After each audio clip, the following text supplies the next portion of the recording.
Pope Leo XIV, a prayer to protect your children during the night. Pray this today. There are nights when silence is not peace, but restlessness.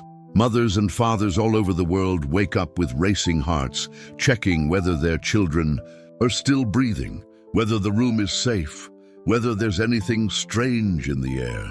But what if there were a way to protect them spiritually, to wrap them in an invisible, powerful, and serene barrier? Pope Leo XIV has revealed a special, little-known prayer capable of acting as a nighttime shield for our children. In this video, you won't just discover that prayer. You'll learn about its origin, its spiritual power, and how it can transform the rest of those you love most. Stay with us until the end. Comment if you've ever felt the need to protect your children while they sleep. And don't forget to subscribe if you believe in the power of faith as a refuge from the unknown, the invisible world that surrounds our children while they sleep. When a child sleeps, the world around them changes. The house falls silent, the lights go out, and a dimension begins, one that, though common, we do not always understand. In many cultures, night is seen not just as a time of physical rest, but also of spiritual opening. In the visible world, children close their eyes and dream. But in the invisible world, their souls are more exposed, sensitive, receptive. Ancient grandmothers would place rue leaves under pillows or salt in the corners without fully explaining why. Only that, this is what mothers used to do. In parts of Latin America, scapulars are still placed in cribs and palm crosses behind doors.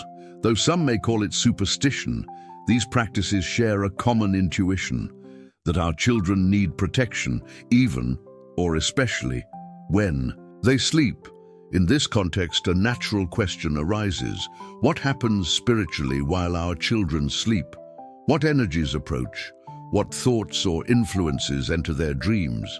In a private letter to a group of Catholic mothers in southern Italy, Pope Leo XIV wrote, "A mother who prays for her child at night is stronger than any storm." It wasn't just poetic. He himself recounted that in his youth, his mother used to place her hand on his forehead while he slept and whispered a prayer he would later identify as an ancient invocation of protection. That experience marked him deeply. As a priest, he began a quiet mission to collect traditional prayers that had vanished from formal rituals but survived in popular memory. One of these would become the seed of what we now know as the nighttime prayer of protection for children. Though we live in a modern world filled with technology and rational explanations, there's something about the night that defies statistics and algorithms. Night terrors, nightmares, and sudden awakenings with tears don't always have physical causes. Many parents know this, even if they never say it aloud. What if there were a spiritual way to embrace our children as they sleep? What if prayer could be that protective presence that goes beyond our hands and eyes? Join us on this journey as we explore the roots of this powerful prayer revealed by Pope Leo XIV. Like this video if you've ever felt something inexplicable around your child's bed. And tell us in the comments, what do you do to protect your children during the night? The Forgotten Mother's Prayer, Pope Leo XIV's discovery. Long before he was elected Pope, Robert Francis Prevost, the man we now know as Leo XIV, was a young seminarian whose heart was deeply tied to the people's roots of faith. Born into a family where daily devotions outweighed theological treatises, he learned from a young age that some prayers weren't written in books. They lived in grandmothers' sighs, in the silent lips of mothers, in the tears falling on sleeping foreheads. It was during a pastoral mission in Cajamarca, Peru, that he found a handwritten prayer, nearly erased by time, which he would later identify as a protection prayer for sleeping children. It was tucked into the last page of an old devotional book written by a woman who had lost 2 children in infancy. The prayer didn't ask for grand miracles. It asked for peace, shelter, that the child's soul would not be left alone while the body rested. What impressed the young Prevost wasn't the poetic structure or religious form, but the spiritual power that radiated from its simplicity. The prayer began with the words, "Lord of the night, take my child in your hands," and continued with imagery of light, silence, and promise. There was no fear, no darkness, only full trust that heaven too was watching. Years later, now a bishop, Prevost shared the prayer in private meetings with mothers whose children suffered from night terrors. Once he became pope, he decided to restore its use, not as an official rite, but as a living tool of faith. An audience with families in Naples, he said, "Not every prayer must be in the missals. Some are born from broken hearts and become balm for the soul." That night, he handed out handwritten copies to those around him, saying, "Say this tonight, you'll see." Since then, the prayer has circulated once again among Catholic families, especially in communities where spiritual connection is still part of daily life. It's not an official prayer. It isn't taught in catechism classes. And that's what gives it special power. It belongs to the heart, not to protocol. It is prayed with tears, in silence, with a candle lit by the bed. If you've ever felt that ordinary prayer wasn't enough, that your child needed something more, this prayer may be the missing bridge. Would you like to hear it? In the next chapter, we'll reveal it word for word. But first, comment below. Do you remember a prayer your mother or grandmother used to say when you were little? Like this video if you believe faith also protects in the dark. And subscribe, because what's coming is not just a prayer, it's a mantle of light for your children's souls. Word for word, the prayer revealed by Leo XIV. The prayer shared privately by Pope Leo XIV with mothers, religious sisters, and educators is not found in official documents or catechisms, but it has been carefully copied into hundreds of prayer notebooks and kept as a sacred treasure by those who received it. Today, for the first time, we reveal it word for word, just as the Pope shared it. Lord of the night, take my child in your hands. Cover them with your mantle of stars and shield them from fear. Let no restless spirit cross their dream. Let no cry awaken them. Send beside them the angel who calms, the one who watches in silence. And if my arms do not reach them as they sleep, may your peace embrace them.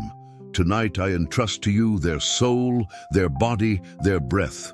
And I ask you, Lord, that when they awaken, return them in calm and light. Amen. Every word of this prayer has been repeated through tears, with gratitude, in despair, and with quiet miracles that many mothers attribute to its power. It's not a magic formula nor a dogmatic tradition. This prayer acts as a total surrender, where love becomes faith and nighttime vulnerability transforms into full trust. Many mothers say that after praying it, their children sleep more deeply, stop having nightmares, or simply wake up calmer, even after difficult days. Leo XIV never promised the prayer would eliminate all evil. What he did say was, "When a child sleeps with this prayer over them, all of heaven leans in their favor." In private conversations, the Pope explained that this prayer not only protects the child, but also brings peace to the heart of the parent who speaks it. Because in handing over the child each night, the parent is also releasing their own fear. It's an exchange. The child sleeps and the adult soul finds peace too. Imagine what it would mean if every home in the world prayed this before bedtime, not as an obligation, but as a sacred embrace. What if we made this prayer a family ritual of love? How would it change the way our children face the night and how we rest knowing they are not alone? If you feel this prayer could help someone, share it. Write it beside the crib. Teach it to your mother, your sister, that friend who hasn't slept well since her baby was born. Like this video if something stirred in you as you heard it. And subscribe to discover the true spiritual origin that led Leo XIV to revive it. In the next chapter, We'll uncover the ancient accounts proving this prayer wasn't born in Rome, but in the whispered prayers of anonymous women more than 300 years ago. Lost origins, the prayer born from mothers' whispers. The story of this prayer doesn't begin in Rome or in the golden halls of the Vatican, but in humble kitchens, under the flickering light of candles, in bedrooms where a mother whispered to her sleeping child words she hadn't learned from books, but from the heart. According to documents compiled by Latin American theologians and oral traditions recorded by 18th century missionaries, there is evidence that this prayer was recited in different forms by women in Christianized indigenous communities in the Andes and rural parts of Sicily. It was passed from mother to daughter, not as a religious duty, but as an act of sacred love. There were no uniforms or doctrines, but all shared the same gesture, covering the child with gentle, firm words, as if a mother's tongue could drive away the darkness. It was more than a prayer. It was a shield woven with voice, presence, and faith. Over the centuries, many of these traditions faded with the rise of institutional liturgy.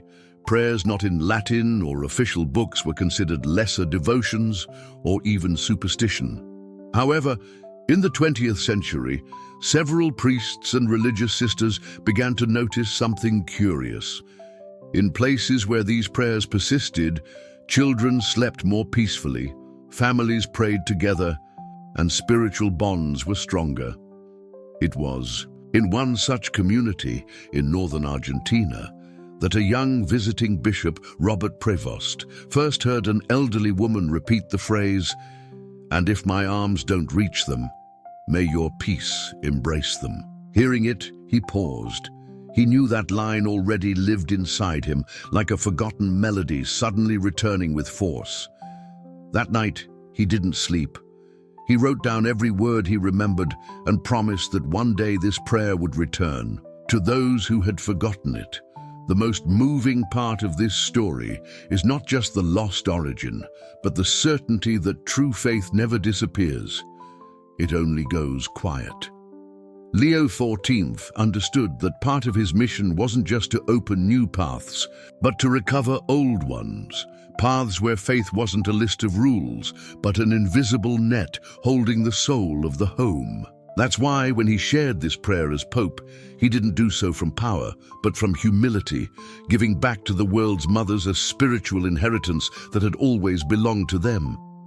If this journey through memory has touched your heart, comment with to honor the women who kept this prayer alive in silence. Like this video if you believe the most powerful prayers aren't born in offices, but in hearts. And subscribe, because what we reveal next is even stronger. The testimonies of those who have felt miracles while praying it. Testimonies of light. When prayer saved a child's sleep. Since the prayer began circulating once again among believing families, hundreds of stories have emerged, all sharing the same core. The experience of seeing a real change in a child's rest and spiritual well-being.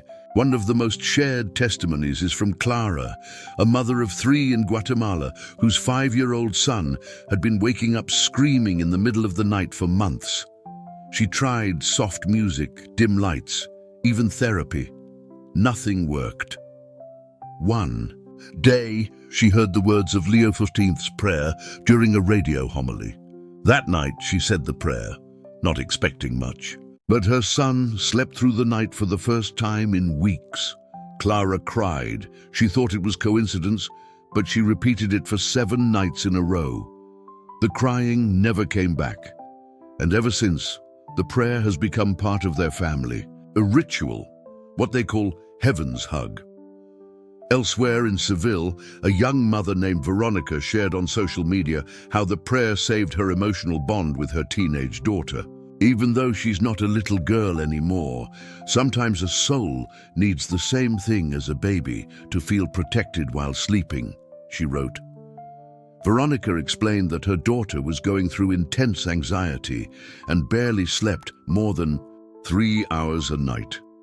The mother began praying the prayer each night in silence from the hallway, without her daughter knowing. On the fourth night, the teen opened her door and asked, "What are you doing standing there?" Veronica, unsure how to respond, told the truth. Her daughter said nothing. But that night she slept. The next day she asked her mother to teach her the prayer. Since then we say it together, no words, just from the heart. It didn't cure everything, but it gave us back something we thought we'd lost, our bond. These stories don't aim to prove anything scientifically. They don't seek fame or validation. They are human testimonies, filled with love, faith, and hope. Parents who feel less alone, children who dream without fear, homes that become temples for a few sacred minutes before sleep. If you've lived something similar, share it in the comments. Your story might be the spark that keeps another parent going. Like this video if a prayer has ever changed something in your home. And don't forget to subscribe, because in the next chapter, we'll explore the spiritual power that surrounds this prayer, with roots that touch the invisible, the angels who watch over our children at night, angels of the night, the invisible protection that accompanies the prayer. Since the early centuries of Christianity, the figure of the angel has been more than a symbol or comforting image. Angels are believed to be messengers, guardians, real presences acting in the invisible, especially when the soul is most vulnerable, in sleep, in childhood, in silence. St. Basil once said, "Every Christian from birth has an angel who accompanies and watches over their salvation." This belief isn't folklore. It's a living part of the theological thought that has inspired saints and doctors of the Church. When Pope Leo XIV chose to share the nighttime prayer of protection, he did so not only because of its spiritual strength, but because he believed every word of the prayer directly invoked the intervention of these celestial beings. "A child does not sleep alone when a parent prays with faith," he once said. "Wings descend in silence to guard their soul." In Leo XIV's private writings are explicit references to what he called presences of light during his missionary youth in Latin America. In a letter to a nun in Mexico, he confessed that once, while praying beside a cradle in a rural village, he felt a soft pressure on his shoulder and a peace so absolute he didn't know whether he was still awake. "I saw nothing, but I knew I wasn't alone," he wrote. Years later, after incorporating the prayer into his nightly routine as a bishop, he said he felt the same presence again while saying the words, "Send beside them the angel who calms, the one who watches in silence." For him, that line was no metaphor. It was a spiritual key. Many believers who've adopted the prayer report the same: a sudden calm, a feeling of invisible warmth, a certainty that someone else is there, even if unseen. The prayer doesn't invoke names. It doesn't require complex rituals. It simply opens a door. And whoever prays with an open heart may experience, even for a second, that presence that does not judge or speak, but walks beside you. Some feel it as a breeze, others as warmth in the chest, others simply as tears that rise without explanation. However it comes, the point is this: we are not alone. And prayer is not a monologue. It is a conversation with the unseen. Have you ever felt someone watching over you or your children while you slept? Share it in the comments. Like this video if you've ever sensed something beyond the physical world, and subscribe if you want to keep uncovering the mystery that surrounds this prayer. In the next chapter, we approach the most intimate part of faith: how this prayer has helped parents in moments of illness, loss, and farewell, when night is no longer just darkness, but waiting. When pain doesn't sleep, the prayer. In moments of illness and farewell, there are nights you never forget. Nights when pain sits at the edge of the bed, when a new diagnosis still echoes in your chest, when a sick child breathes with difficulty and each minute feels like a century. In those moments, many words lose their meaning, but one remains: prayer, not as a formula to heal, but as a support to keep from falling. Many parents have shared how Leo XIV's prayer became their anchor during times of illness or farewell. In hospitals, in ICUs, in modest homes where only hope remained, this prayer was whispered with broken voices, in silence, with naked souls. Because when your child's body suffers, the only thing left, and when you've done all you can, is to surrender them to heaven. And this prayer, with its tenderness and strength, has been that surrender for many. A mother from Colombia told how she repeated the prayer every night for the last 3 months of her son's life after he was diagnosed with terminal leukemia. "I knew it wouldn't save him," she said, "but it saved me from the abyss." She spoke it each night, sitting beside him, and though he didn't always hear, she felt her words wove a blanket of peace. At his funeral, she placed the prayer on his chest, not from superstition, but as a symbol that his final sleep was guarded by something greater. In another story, a widowed father used the prayer with his daughter during months of childhood depression. She didn't understand why she cried so much, but he held her and prayed aloud. "It was like my faith held her when she didn't know what she needed," he said. And slowly, she began to sleep again. Not fully healed, but calmer. Not cured, but no longer alone. These stories aren't shared to glorify pain, but to remind us that even in the darkest nights, there is light. Leo XIV's prayer doesn't promise to prevent loss, but it does embrace the soul when it's breaking. It reminds us that God doesn't always act the way we expect, but he never leaves, and in the midst of suffering, praying is still a form of love. If you've lived such a night, one where all you had left was prayer, share it. Maybe your story will help someone else feel they're not alone. Like this video if you've ever prayed through tears and found peace. And subscribe if you believe that even in pain, prayer can be an act of hope. In the final chapter, we'll discover how this prayer not only protects, it transforms the child, the home, and the one who speaks it. The transformative power. How this prayer changes the one who says it. At first, many parents say this prayer with a single wish, to protect their children. But what few expect is that over time, something inside them begins to change too. Each word spoken is not just an act of faith outward, it's also a seed planted inward.